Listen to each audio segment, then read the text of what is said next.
Welcome to our channel. Today we how to subscribe with Jotform for form to workflow automation step by step clearly. To begin, open your web browser and navigate to the Jotform website. If you do not have an account, click on the sign up button to create one. Fill in your details to register for a new account. If you already have an account, simply log in with your credentials. Once logged in, click on the My Forms tab at the top of the page. Next, select the form you want to set up for automation. On the Form Editor page, locate and click on the Settings tab. In the Settings menu, find the Integrations option and click on it. Scroll through the available integrations until you find Zapier or Integromat. Click on the integration you prefer. Follow the prompts to connect your Jotform account to your chosen automation platform. After connecting, you'll be directed to set up your automation workflow.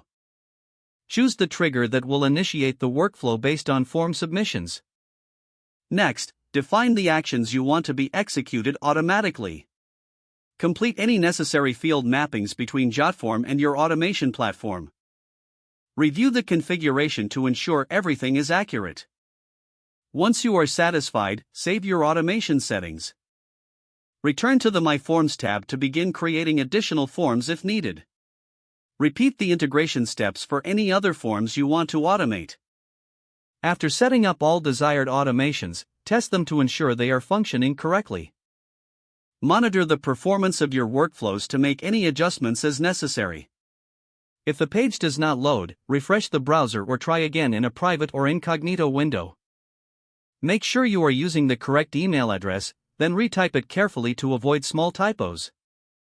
If your password is not accepted, use the reset option and create a new strong password you can remember.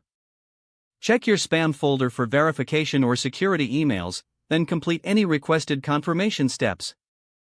Enable two-factor authentication if available to improve account security and reduce unauthorized access risk. After signing in, review your profile details so your contact information and settings are accurate and current. If you see an error message, note it down and try again after restarting your device and internet connection.